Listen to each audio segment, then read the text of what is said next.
नमस्कार दोस्तों, मेरा नाम है गोपी मिश्रा और आपका मेरे यूट्यूब चैनल पर स्वागत है।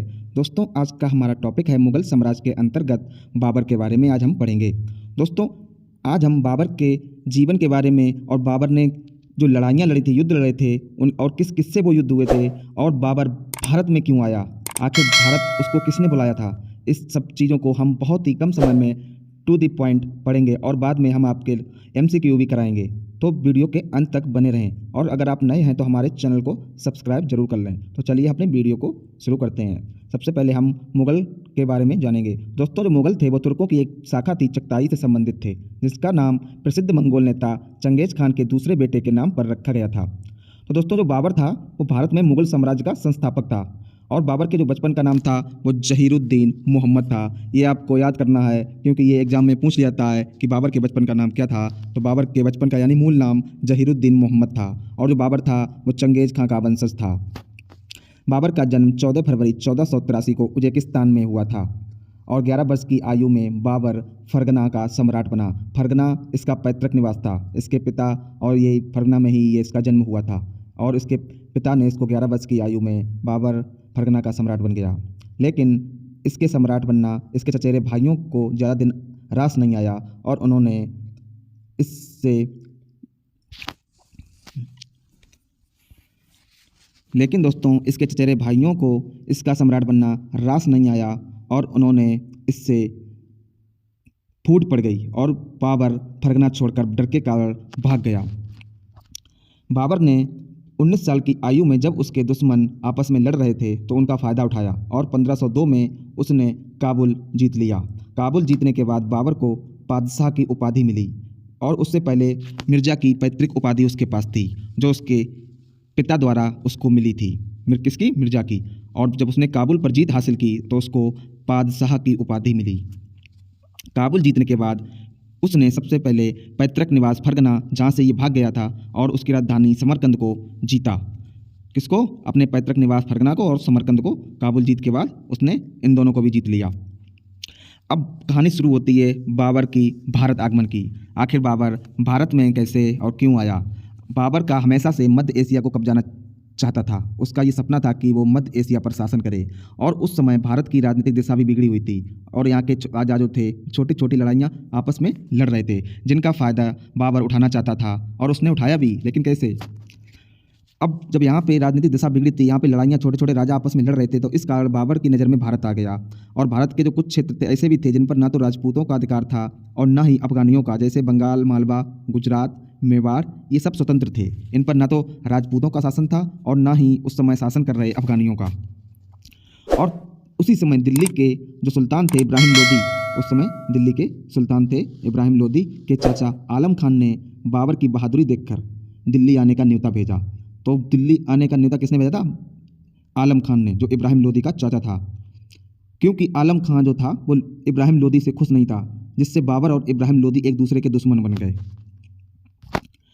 अब बाबर जो था वो भारत के विरुद्ध किया गया जो प्रथम अभियान था 1519 ईस्वी में, जो उसका जो प्रथम युद्ध था वो था यूसुफजाई जाति के विरुद्ध। इस अभियान में बाबर ने बाजौर और भेरा को अपने अधिकार में लिया। इस युद्ध में, याद रखना दोस्तों, इस युद्ध में ही पहली बार तोपों का प्रयोग किया गया था।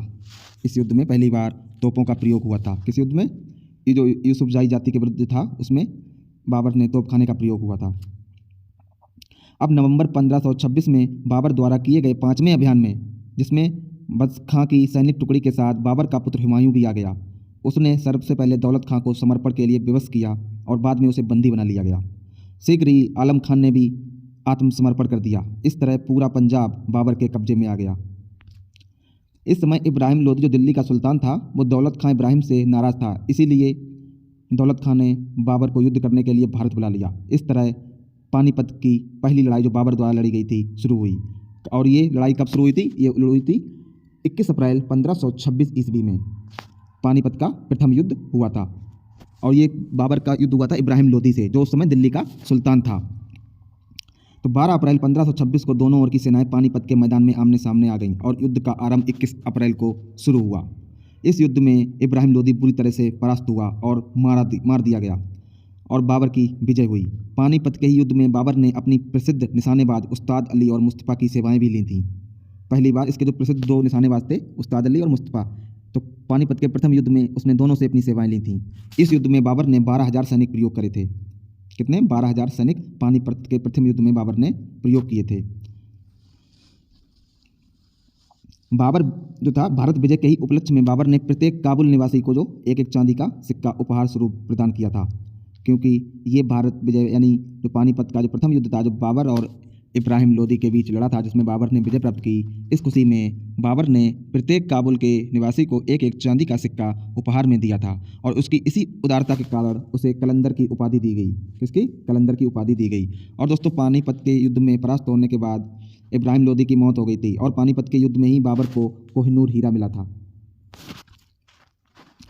जो उसकी अगली लड़ाई थी वो थी 1527 ईस्वी में। किसके साथ थी? वो थी बाबर और राणा सांगा के बीच में। तो 17 मार्च 1527 में खानवा में दो विशाल सेनाएं एक दूसरे से टकरा गईं और ये युद्ध राणा सांगा और बाबर के मध्य हुआ।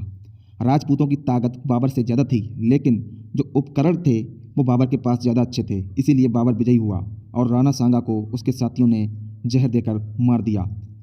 खानवा इस युद्ध के यानी खानवा युद्ध के बाद बाबर को गाजी की उपाधि मिली। किस युद्ध के बाद? खानवा युद्ध के बाद बाबर को गाजी की उपाधि मिली।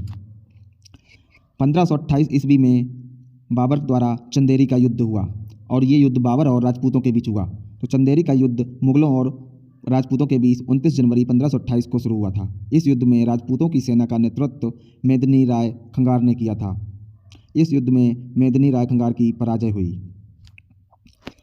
बाबर का चौथा युद्ध हुआ था 1529 ईस्वी में घाघरा का और ये युद्ध बाबर और अफगानों के बीच में हुआ था। राजपूतों को हराने के बाद बाबर को बिहार बंगाल में शासन कर रहे अफगानों के विरोध का भी सामना करना पड़ा, इसीलिए राजपूत अफगानियों और बाबर के बीच घाघरा का युद्ध हुआ। घाघरा के युद्ध में बाबर ने अफगानों को हरा दिया। इसके बाद बाबर ने तेज़ी से अपना शासन फैलाया और पूरे भारत में लूटपाट मचा दी। अब बाबर द्वारा जो कुछ बनाए स्मारक भी थे, जिनमें पानीपत युद्ध के बाद जो एक मस्जिद बनाई गई थी जिसका नाम पड़ा पानीपत मस्जिद, और जो उसका दूसरी थी वो थी अयोध्या में बाबरी मस्जिद, जो अभी फ़िलहाल ही वहाँ पर राम मंदिर का निर्माण हुआ, और तीसरी मस्जिद थी वो थी जामा मस्जिद। ये तीनों बाबर द्वारा बनाए गए स्मारक थे। बाबर की 11 बेगम थीं और उनसे उसके कुल 20 बच्चे थे। बाबर की मृत्यु 1530 में बाबर की मृत्यु किसी बीमारी के वजह से हुई थी। बाबर का अंतिम संस्कार अफगानिस्तान में हुआ था। बाबर की मौत के बाद उसके बड़े बेटे हुमायूं को मुगल साम्राज्य का उत्तराधिकारी बनाया गया। बाबर ने एक किताब यानी एक रचना की थी जिसका नाम था बाबरनामा, जिसका अनुवाद अब्दुल रहीम खान खाना ने बाद में किया था। तो ये तो थे बाबर के बारे में टू द पॉइंट। अब हम कुछ क्वेश्चन आंसर कर लेते हैं।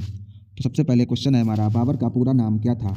ए जलालुद्दीन बाबर, बी मोहम्मद बाबर, सी जहीरुद्दीन मोहम्मद बाबर या डी बाबर शाह। तो उसका राइट आंसर हो जाएगा जहीरुद्दीन मोहम्मद बाबर। नेक्स्ट क्वेश्चन है, पानीपत का प्रथम युद्ध किन किन शासकों के बीच लड़ा गया था? ए हुमायूं राणा प्रताप, बी बाबर और इब्राहिम लोदी, सी बाबर सिकंदर लोदी, डी बाबर और राणा सांगा। तो उसका राइट आंसर हो जाएगा, पानीपत का प्रथम युद्ध बाबर और इब्राहिम लोदी के बीच हुआ था और इस युद्ध में इब्राहिम लोदी की हार हुई थी। नेक्स्ट क्वेश्चन है, बाबर का जन्म 24 फरवरी 1483 में कहाँ हुआ था? ए परगना, बी कांधार, सी काबुल या डी गजनी। उसका राइट आंसर हो जाएगा ऑप्शन ए परगना में। नेक्स्ट क्वेश्चन है हमारा, बाबर के पिता का नाम क्या था? ऑप्शन ए ख्वांदमीर, बी शेख मुबारक, सी अब्दुल्ला खान या डी उमर शेख मिर्ज़ा। उसका राइट आंसर हो जाएगा उमर शेख मिर्ज़ा बाबर के पिता का नाम था। नेक्स्ट क्वेश्चन है, बाबर की माता का क्या नाम था? ए फातिमा सुल्तान आगा, बी मखद सुल्तान बेगम, सी मिबेह जान या डी कुतलुग निगार खानम। तो इसका राइट आंसर हो जाएगा option D Qutlugh Nigar Khanum, right answer. Next question है, बाबर ने 1507 में बादशाह की पदवी कहाँ धारण की थी? इसका राइट आंसर हो जाएगा ऑप्शन बी काबुल में, क्योंकि काबुल जीत के बाद ही इसको बादशाह की पदवी मिली थी यानी उपाधि मिली थी। बाबर ने किस विजय के उपरांत बादशाह की उपाधि धारण की थी? खानवा के युद्ध के बाद, घाघरा का युद्ध, पानीपत का प्रथम युद्ध या काबुल विजय। तो जो काबुल विजय के बाद ऑप्शन डी है जो वो बादशाह की, इसी युद्ध के बाद बादशाह की उपाधि बाबर को मिली थी। नेक्स्ट क्वेश्चन है, बाबर ने काबुल में चांदी का सिक्का किस नाम से चलाया था? ए शाहरुख, बी रुपया या सी टका। उसका राइट आंसर हो जाएगा ऑप्शन ए शाहरुख नाम से बाबर ने काबुल में चांदी का सिक्का चलाया था। नेक्स्ट क्वेश्चन है हमारा, बाबर ने पहली बार पश्चिम से कहाँ होकर भारत में प्रवेश किया था? ए कश्मीर, बी सिंध, सी पंजाब या डी राजस्थान? तो इसका राइट आंसर हो जाएगा, तो बाबर ने पहली बार जो था पश्चिम से पंजाब होकर भारत में प्रवेश किया था। नेक्स्ट क्वेश्चन है, भारत पर आक्रमण हेतु किसने बाबर को निमंत्रण नहीं भेजा था? याद रखना, नहीं भेजा था। ए राणा सांगा, बी आलम खान, सी दौलत खान लोधी या डी शेर शाह सूरी? तो इसका राइट आंसर हो जाएगा ऑप्शन डी, शेर शाह सूरी ने, क्योंकि इन बाकी तीनों यही चाहते थे कि बाबर भारत पर आक्रमण करने आए, और शेर शाह सूरी थे। ये राइट आंसर हो जाएगा। नेक्स्ट क्वेश्चन है, बाबर ने भारत पर किस वर्ष आक्रमण किया था? उसका राइट आंसर हो जाएगा 1526 में बाबर ने भारत पर आक्रमण किया था। नेक्स्ट क्वेश्चन है, वर्ष 1526 में लड़ी गई पानीपत की पहली लड़ाई में बाबर से कौन पराजित हुआ था? इब्राहिम लोदी, शेर शाह सूरी, मोहम्मद बिन तुगलक? राइट आंसर हो जाएगा option A, Ibrahim Lodi. Next question है, बाबर ने प्रसिद्ध तुलगमा नीति का प्रयोग सर्वप्रथम किस युद्ध में किया? ए पानीपत के प्रथम युद्ध में जो 21 अप्रैल 1526 को लड़ा गया, बी खानवा का युद्ध में जो 17 मार्च 1527 में लड़ा, सी चंदेरी का युद्ध 29 जनवरी 1528 में? तो राइट आंसर हो जाएगा ऑप्शन ए, पानीपत के प्रथम युद्ध में बाबर ने तुलगमा नीति का प्रयोग किया था। नेक्स्ट क्वेश्चन है, किस युद्ध के विजयी के उपलक्ष्य में बाबर ने काबुल निवासियों को एक एक चांदी के सिक्के दिए और इस उदारता के लिए उसे कलंदर की उपाधि मिली? खानवा का युद्ध, घाघरा का युद्ध या पानीपत का प्रथम युद्ध? राइट आंसर हो जाएगा पानीपत का प्रथम युद्ध। नेक्स्ट क्वेश्चन है हमारा, मध्यकालीन भारत में निम्नलिखित में से किसने पहली बार युद्ध में तोपों का इस्तेमाल किया? तो राइट आंसर इसका हो जाएगा ऑप्शन ए, बाबर ने। बाबर ने पहली बार युद्ध में तोपों का इस्तेमाल किया। नेक्स्ट क्वेश्चन है, मध्यकालीन इतिहास में वह कौन सा युद्ध था जो थल और जल दोनों पर लड़ा गया? तो राइट आंसर हो जाएगा ऑप्शन डी, घाघरा का युद्ध। किस युद्ध में बाबर ने जिहाद यानी धर्म युद्ध का नारा दिया था? ए खानवा का युद्ध, बी घाघरा का युद्ध, सी पानीपत का प्रथम युद्ध या डी चंदेरी का युद्ध? तो राइट आंसर हो जाएगा ऑप्शन ए, खानवा के युद्ध में बाबर ने जिहाद का नारा दिया था। नेक्स्ट क्वेश्चन है, किस युद्ध में विजय के उपरांत बाबर ने गाजी की उपाधि धारण की थी? राइट आंसर हो जाएगा खानवा के युद्ध में।